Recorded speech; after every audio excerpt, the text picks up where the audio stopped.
ओम नमः शिवाय। ओम नमः शिवाय।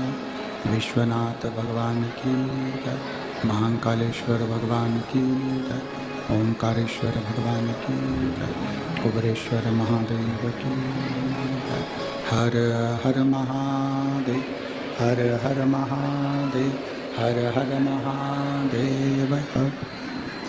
काशी विश्वनाथ गोकर्णधानी त्रिकालदर्शी कैलाशी अविनाशी भगवान शिव, जिनकी पुनीत पावन शिव महापुराण की कथा संपूर्ण विश्व के कल्याण हेतु बाबा देवादिदेव महादेव की कृपा से, उनकी करुणा से, उनकी उदारता से श्रवण करने का सौभाग्य प्राप्त हुआ है। इजी अर्निंग्स का नया एड्रेस ग्लो रोड ऐप। जल्दी आओ और ढेर सारे पैसे कमाओ। Download the glow road app now.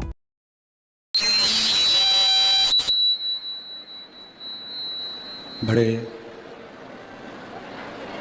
भाग्यशाली हैं सभी श्रोता भाई बहन जो इस बाहर की आवाज़ बढ़ाओ भाई, बाहर की आवाज़, कहीं पब्लिक को आवाज़ नहीं है।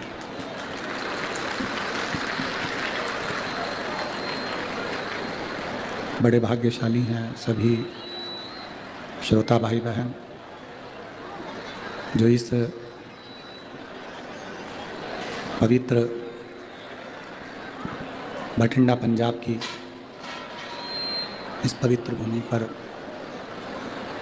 7 दिवसीय शिव महापुराण की कथा श्रवण करने का सौभाग्य प्राप्त हुआ है।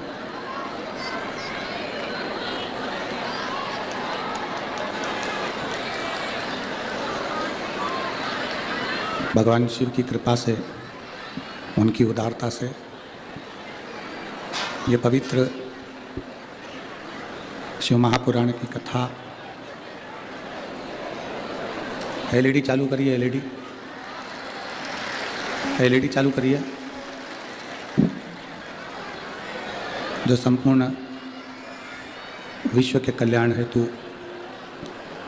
ये पावन शिव महापुराण की कथा आप और हम बठिंडा की पवित्र भूमि पर श्रवण कर रहे हैं और अपने जीवन को सार्थक बना रहे हैं।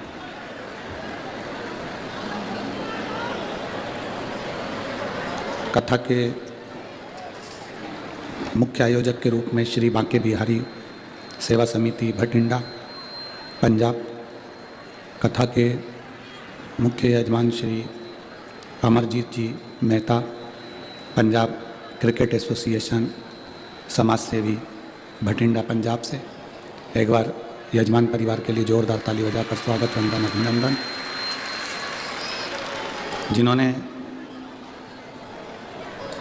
इस पवित्र कथा का आयोजन करवाकर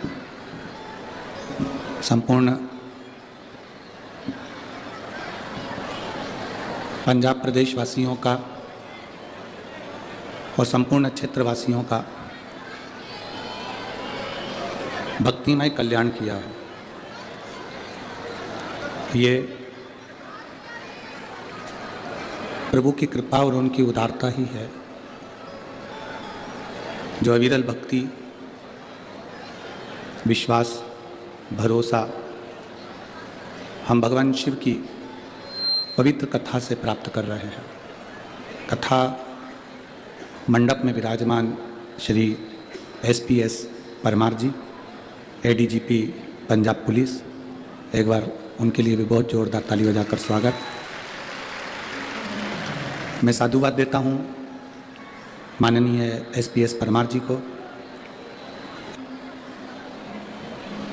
बहुत अच्छी तरह से इस पवित्र आयोजन को संभाल रखा है।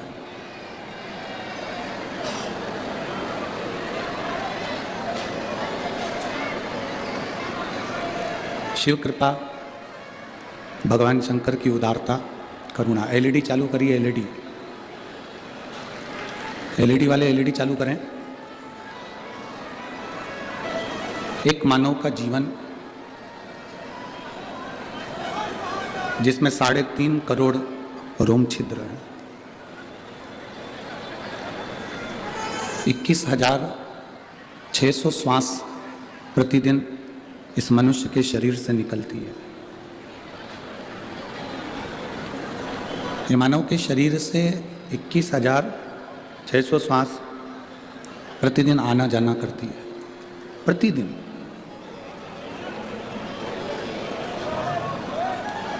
अब जरा विचार करिएगा, 3.5 करोड़ रोम छिद्र भगवान ने हमको दिए, और 3.5 करोड़ रोम छिद्र को परमात्मा ने क्यों दिया? इस शरीर को यदि परमात्मा ने दिया है तो कुछ सोच कर दिया होगा। 21,600 श्वास अगर परमात्मा रोज दे रहा है, 21,600 श्वास रोज भगवान तुमको प्रदान कर रहा है, तो कुछ सोच समझ के दे रहा होगा। उसको यूं ही गंवाने के लिए परमात्मा इन श्वासों को नहीं दिया है कि हम यूं ही गंवा दें उसको, यूं ही समाप्त कर दें उसको। वो एक लाइन हम लोग बोलते हैं ना कि श्वास गिन गिन के तुझको मिलत है, ये लौटाने के काबिल नहीं। ये जो 21,600 श्वास जो हमको मिल रही है, 21,600 श्वास जो हमें प्राप्त हो रही है, उसका एक एक हिसाब उस परमात्मा के पास में, उस ईश्वर के पास में है। ये जो 3.5 करोड़ रोम छिद्र इस मनुष्य के शरीर में है, इसका हिसाब उस परमात्मा के पास में है। एक एक रोम छिद्र का हिसाब उस परमात्मा के पास में है, एक एक श्वास का हिसाब उस परमात्मा के पास में है। किसी को ये लगता है कि हमने पुण्य करा तो भगवान के पास में उनके खाते में लिखाया। आवाज़ सेट नहीं है बिल्कुल। हमने पुण्य करा तो परमात्मा के खाते में लिखाया। एलईडी चालू करिए, एलईडी वाले एलईडी पर ध्यान दें। हम जब पुण्य करते हैं, हम जब सत्कर्म करते हैं, हम जब पुण्य करते हैं तो हमको लगता है कि हमने पुण्य करा तो परमात्मा ने अपने खाते में लिखा। हमारे पुण्य पर परमात्मा की दृष्टि है।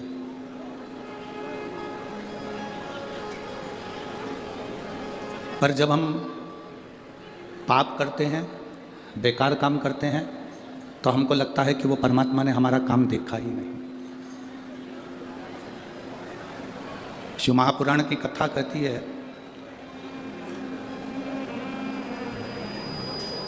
तुम्हारे पुण्य को परमात्मा को अपनी कॉपी में लिखना नहीं पड़ता। तुम्हारे पुण्य को परमात्मा अपनी कॉपी में, क्योंकि तुम्हारा पुण्य वो लिखता नहीं है। तुम्हारा पुण्य तुम्हारे चेहरे से, तुम्हारे स्वरूप से झलकता है, इसलिए पुण्य को लिखने की जरूरत नहीं पड़ती। परमात्मा की कॉपी में पाप लिखाना जरूरी होता है।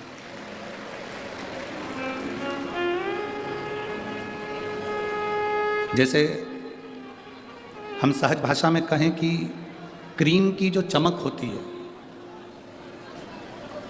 क्रीम की चमक कुछ महीने की होती है, क्रीम की चमक कुछ दिन की होती है। और शिव महापुराण की कथा कहती है, जब हमारा कर्म अच्छा होता है तो क्रीम की चमक भले कुछ दिन की हो, पर अच्छे कर्म की चमक मरते दम तक रहती है, आखिरी तक रहती है, अंतिम बिंदु तक। इसीलिए बार बार आप लोगों से कहा जाता है कि मत बुरे कर्म कर बंदे, वरना पछताएगा।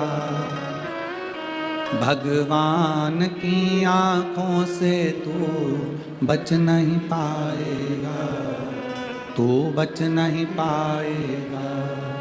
अरे ओ अज्ञानी मत कर नादानी, तेरे कर्म का फल भी तू ही पाएगा। जैसा किया तूने तेरे आगे आएगा। मत बुरे कर्म कर बंदे वरना पछताएगा। भगवान की आंखों से तू बच नहीं पाएगा, तू बच नहीं पाएगा। क्रीम की चमक थोड़े दिन की है, पर अच्छे कर्म की चमक तुम्हारे मरते दम तक रहेगा। मेरा परमात्मा पुण्य की कॉपी अपने पास में नहीं रखता, क्योंकि पुण्य आपके चेहरे से झलकता है। मेरा परमात्मा पुण्य की किताब अपने पास में नहीं रखता, क्योंकि पुण्य तुम्हारे वाणी से, तुम्हारे चेहरे से, तुम्हारे स्वरूप से झलकता है। मेरा परमात्मा अगर रखता है तो पाप की डायरी अपने पास में रखता है कि इसने पाप कर्म क्या करा है। अगर ये मानव की देह मिली, मनुष्य का शरीर मिला, ये मानव का स्वरूप अगर हमें प्राप्त हुआ है, तो शिव महापुराण की कथा कहती है कुछ अच्छा ऐसा कर कर जाओ।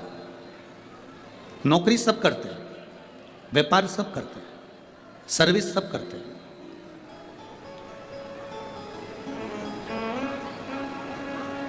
नौकरी सब कर रहे हैं, व्यापार सब कर रहे हैं, सर्विस सब कर रहे हैं, काम धंधा सब कर रहे हैं, सब लगे हैं कहीं ना कहीं किसी ना किसी रूप में, किसी ना किसी रोजगार में वो कार्य कर रहे हैं। एलईडी चालू करिए भाई, एलईडी वाले कहाँ बैठे हुए हैं? एलईडी वालों को बोलिए एलईडी चालू करिए, पीछे की एलईडियां सब बंद पड़ी हैं।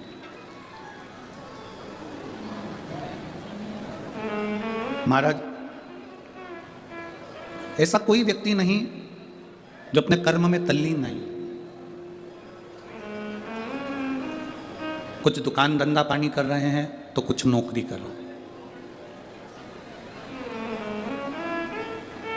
कुछ सब्जी का ठेला भी लगा रहे हैं, कुछ व्यापार भी कर रहे हैं। हर व्यक्ति कुछ ना कुछ कर रहा है। कोई नौकरी कर रहा है, कोई व्यापार कर रहा है। जो नहीं कर रहा है वो दूसरे की टांग खींच रहा है, कर जरूर रहा है।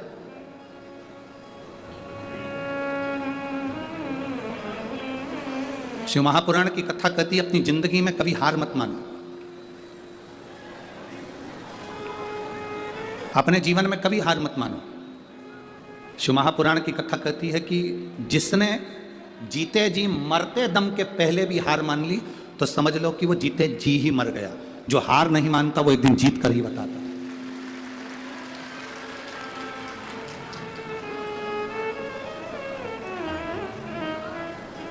हम किस चीज के लिए हार माने? कई कई माताएं कहती हैं कि बस गुरुजी मेरी बहू आ जाए एकदम फ्री हो जाऊंगी मैं। तुम किसी गुरुजी के पास जाकर ये मत कहो कि मेरी बहू आ जाए और मैं एकदम फ्री हो जाऊंगी, बल्कि ये कहो कि मेरी बहू आ जाए और भगवान ऐसा कृपा करना कि मैं अच्छी व्यस्त रहूं। फ्री रहूंगी तो बीमार पड़ जाऊंगी, व्यस्त रहूंगी तो मस्त रहूंगी। तो मुझे इतना व्यस्त रखना कि मैं फ्री ना रह पाऊं। कितनी बड़ी बड़ी आस से लेकर आप लोग बैठे रहते हैं, मेरा बेटा बड़ा हो जाएगा, नौकरी लग जाएगी, सर्विस लग जाएगी, फिर वो कमा कर लाएगा, 4 व्हीलर गाड़ी लाएगा, मुझे घुमाने वैष्णो देवी ले जाएगा। अब तुम्हें क्या मालूम कि कौन सी देवी को लेकर वैष्णो देवी गया है? अब तुम्हें क्या मालूम?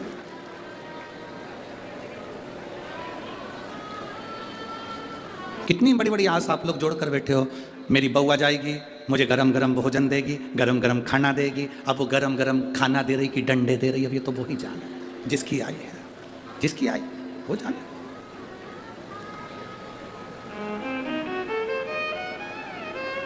फिर कहा गुरुजी मेरी बहू का लड़का हो जाए, और मेरी बहू का लड़का हो गया, मेरा नाती पंती आ गया, फिर मैं सोने की सीढ़ी पर चढ़ जाऊंगी। कौन सी सीढ़ी पर चढ़ रही है? जम के बोलो जरा, जम के। सोने की सीढ़ी पर। क्रिकेट के ग्राउंड की इस कथा में 4 सीढ़ी ऊपर नहीं चढ़ पा रही वो स्टेडियम की, और क्या के सोने की सीढ़ी चढ़ेगी?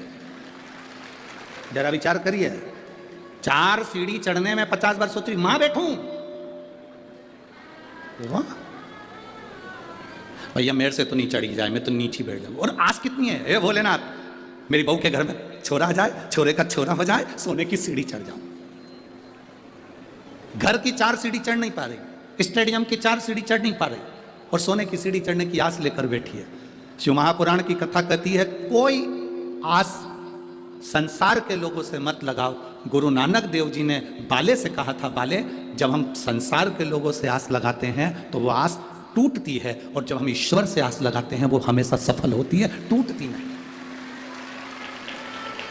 अरे नाता एक राम जी से दूजा नाता तोड़ दे, रिश्ता एक श्याम जी से दूजा रिश्ता छोड़। साधु संगे राम रंगे अंग अंग रंगी है, जाई विधि राखे भोले ताई विधि। हम जो आस लगाकर बैठे हैं संसार के लोगों से, वो आस एक ना एक दिन टूटने वाली है, वो आस एक ना एक दिन समाप्त होने वाली है। और यदि हमने आस परमात्मा से लगाई है तो वो आस टूटती नहीं है, समाप्त नहीं होती।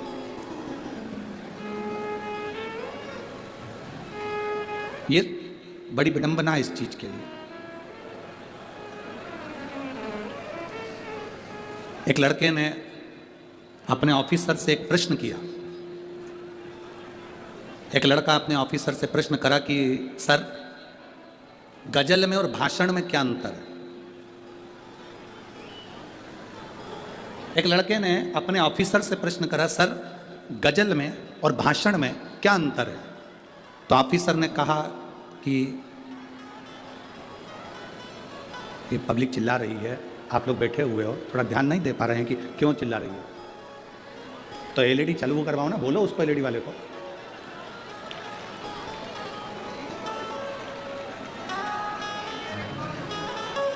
एलईडी वाला नहीं है।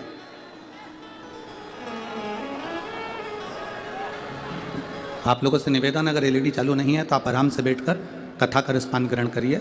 एलईडी वाला यहाँ पर है नहीं, तो आप लोग बैठकर कथा का रसतत्व ग्रहण करिए। समय व्यर्थ ना गंवाएं। बड़ी मुश्किल से ये शिव महापुराण की कथा पंजाब में आई है, इसको दिल से सुने, कानों तक आवाज़ जाए, आप आराम से कथा को सुने। कई लोग ऊपर ऊपर बैठे हुए हैं, उनको भी एलईडी नहीं दिख रही, पर वो लोग दिल से कथा को सुन रहे हैं, तो आप बार बार कथा में मन लगाएंगे तो अच्छा लगेगा। श्री शिवाय नमस्तुभ्यं, बोल बम का नारा है। हम व्यर्थ में एक अपने जीवन को हम व्यर्थ क्यों लगाएं? हम क्यों संसार के लोगों से आस जोड़कर बैठे?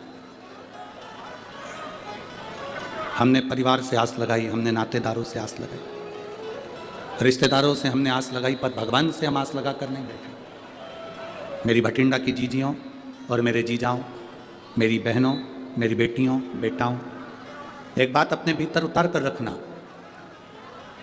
जब हम एक लोटा जल लेकर शंकर जी के मंदिर में जाते हैं, और जल, जरा ध्यान देना जितने लोग देख रहे हैं, ये शिवलिंग है, ये जलाधारी है, ये सामने चरण है।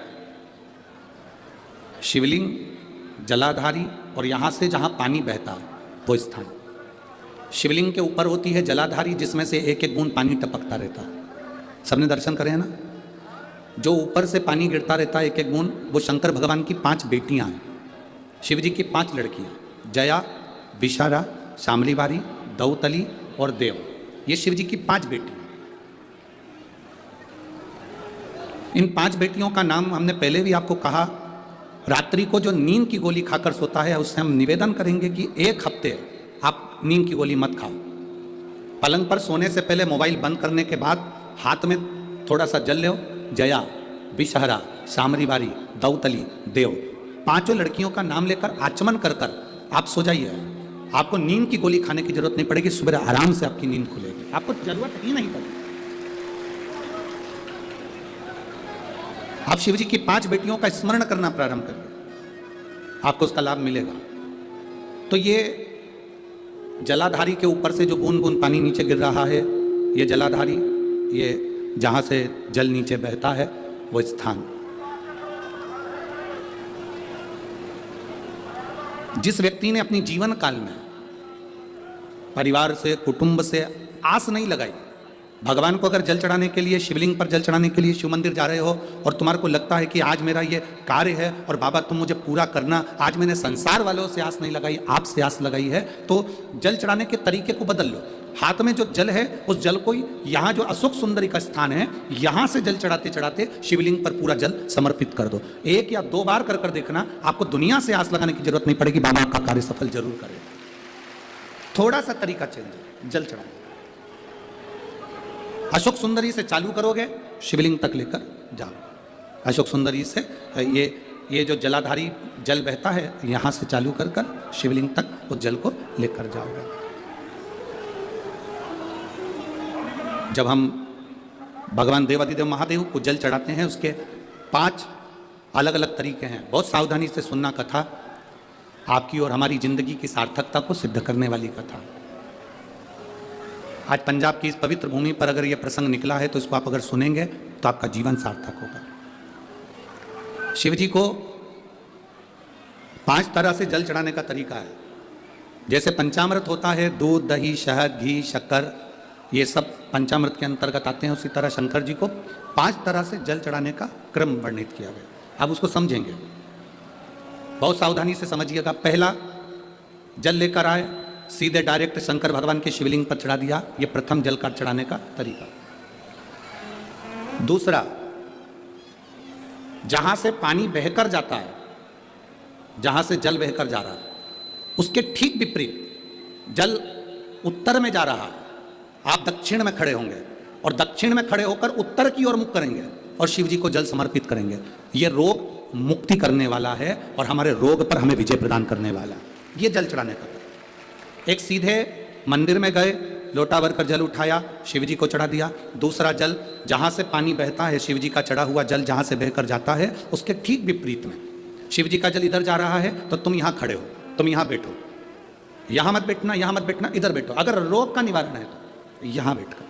तीसरा, अशोक सुंदरी से जल चढ़ाते चढ़ाते शिवलिंग तक लेकर जाना और शंकर भगवान के शिवलिंग पर पूर्ण जल समर्पित करना। यह तीसरा तरीका। यह कार्य की सिद्धता के लिए। हम जब किसी से आस ना लगाकर परमात्मा से विनती करते हैं तो वो विनती करने का तरीका। तीसरा। चौथा, शिव जी पे चढ़ा हुआ जल 5 जगह पर समर्पित करना। गणेश जी, कार्तिकेय, अशोक सुंदरी, शिवलिंग और जलाधारी। ये चौथा क्रम है। जब जिस नारी का, जैसे एक पत्र है, देखिए,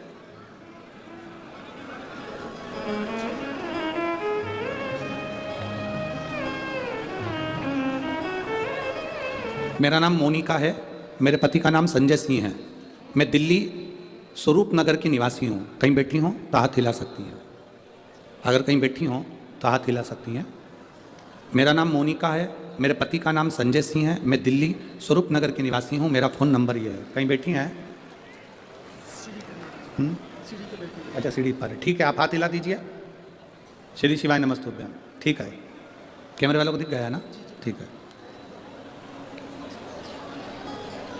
भोले बाबा की कृपा का मैं क्या वर्णन करूं गुरुदेव।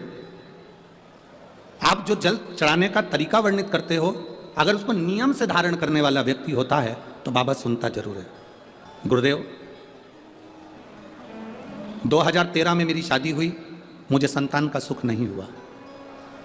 10 साल हो गए, औलाद नहीं हुई। दिल्ली का एक हॉस्पिटल जिसको हम दिखा सकते थे, अच्छे से अच्छा डॉक्टर जिससे हम जांच करा सकते थे, उसके अनुसार हमारे को संतान का सुख नहीं था।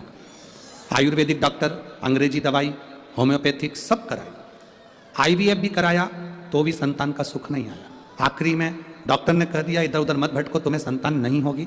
जिसने जहाँ कहा हम वहाँ पर भी गए, गोदी भरवाई, झोली भरवाई, पर संतान नहीं आई। गुरुदेव, मेरे बाबा की कृपा किसको कहते हैं? आपने बेलपत्री के वृक्ष के नीचे जल चढ़ाना, उसमें से जल बचाकर शिव जी को समर्पित करना, सफ़ेद आंकड़े की जड़ का प्रयोग करना, ये बताया था। और मेरे बाबा की कृपा से मेरा गर्भ ठेरा। मेरे बाबा ने मुझे आज 10 साल के बाद औलाद दी है। मैं उसको यहाँ प्रणाम कराने के लिए लेकर आई हूँ, उसको नमन कराने के लिए लाई। बच्चा लाए हैं क्या साथ में? बाबू को लाए हैं क्या? नहीं लाए? ठीक है, मैं प्रणाम करने के लिए लाई हूँ। गुरुदेव, बाबा बाबा बैठिए बहन। शिव तत्व, एक जल चढ़ाने का तरीका। शिव जी को हम जो जल चढ़ाते हैं उसका एक तरीका भी हमारी जिंदगी में अगर हमने उसको स्मरण में रख लिया तो हमारी कार्य की सिद्धता को सिद्ध कर देता है, हमें सफलता की ओर लेकर चले जाता है।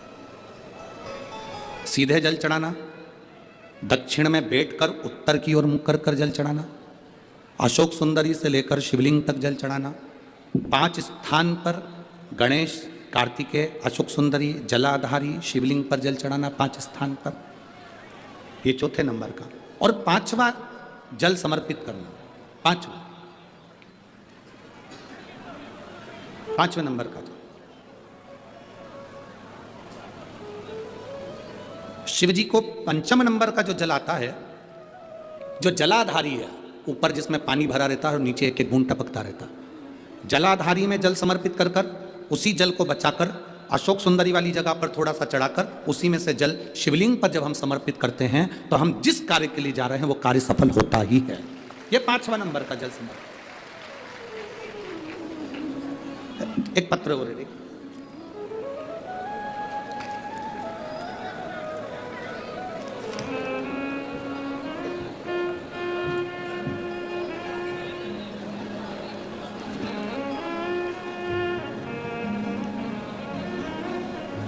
संतुबेन, उम्र 60 वर्ष, नवसारी, गुजरात से आई हैं। कहीं बैठी हो तो हाथ हिला सकती हैं। संधुबेन, उम्र 60 वर्ष, नवसारी, गुजरात की रहने वाली है। कहीं बैठी हो तो हाथ हिला सकती हैं। दिख गई क्या? कहीं बैठी हैं? अच्छा ठीक है, हाथ हिलाओ दीदी एक बार। हाँ दिख गए, ठीक है, ऐसे हाथ हिला देगा। श्री शिवाय नमस्तुभ्यम, दिख गए। मैं गुजरात की निवासी हूँ गुरुदेव। 2014 में मुझे कैंसर हुआ था। तब मैंने गुजरात के एक अच्छे अस्पताल से अपना इलाज करवाया। कीमो रेडिएशन के बाद ऑपरेशन करवाना पड़ा। 7 साल के बाद फिर वापिस मुझे कैंसर हो गया। दूसरी बार कैंसर हुआ, फिर वापिस दर्द चालू हुआ, वैसा कि वैसे कीमो चालू हुआ, फिर वापस ऑपरेशन कराया गया। इस बीच मेरी रिश्तेदार ने, जब हमने दूसरी बार कैंसर होने पर ऑपरेशन करवाया, उसके बाद मेरे रिश्तेदार मिलने के लिए आए और उन्होंने कहा टीवी पर शिव महापुराण की कथा आती है, आप उसको सुनना प्रारंभ करो। डॉक्टर के हिसाब से ये कैंसर बार बार हर 2-3 साल में वापस आना था। पर गुरुजी, मैंने शंकर की कथा को सुनना प्रारंभ करा, शिव जी पे चढ़ा हुआ 1 लोटा जल चढ़ाकर पीना प्रारंभ करा। बाबा की कृपा से मेरा स्वास्थ्य ठीक हुआ। पर गुरुदेव, वापिस कुछ समय के बाद में बीमारी फिर आ गई। अब बीमारी फिर आई, मैंने भोलेनाथ जी से विनती करी, बाबा तू सबका रोग दूर करता है। सियोर वाला महाराज कहता है कि जो शंकर जी पे चढ़ा हुआ जल पीता है, बेलपत्र खाता है, उसके दुख दूर हो जाते हैं। तो ये बीमारी वापिस जब मैंने जांच कराई तो ये बीमारी फिर पलट कर क्यों आ रही है? 2 बार आकर चली गई। अब मैं ठीक थी, फिर वापस बीमारी आ गई।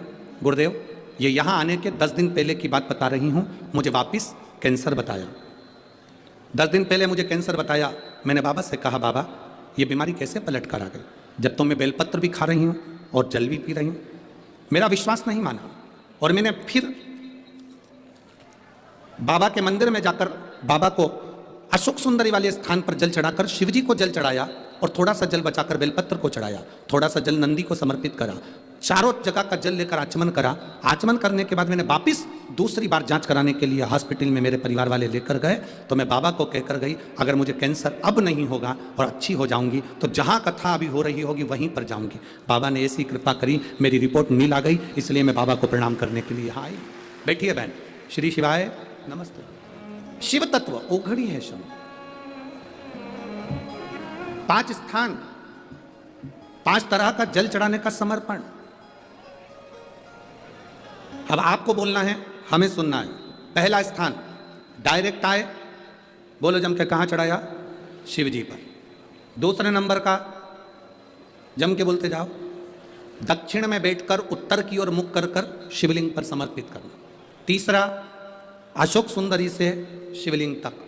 चौथा, 5 स्थान गणेश, कार्तिकेय, अशोक सुंदरी, जलाधारी और शिव, मतलब पार्वती और शिव, इनको समर्पित। और 5वें नंबर का स्थान जम के बोलो, ऊपर जो जलाधारी है उससे शंकर भगवान के शिवलिंग तक का।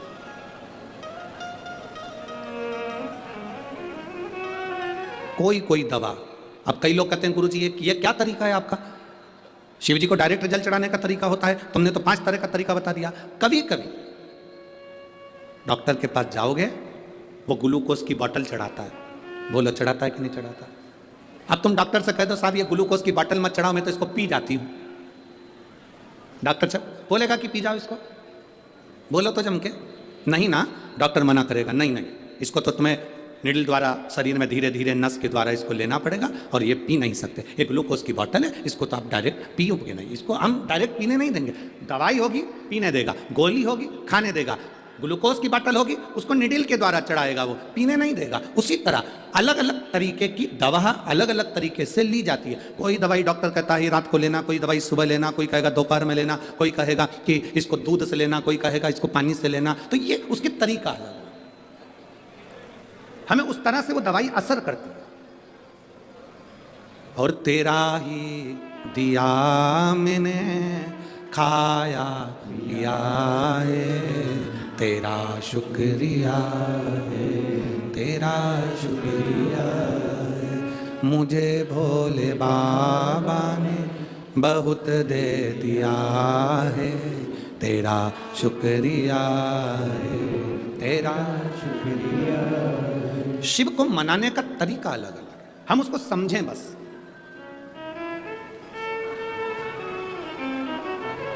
मिलेगा जरूर, कोई ज्यादा घूम कर गया है, कोई नजदीक से गया, मिलेगा जरूर।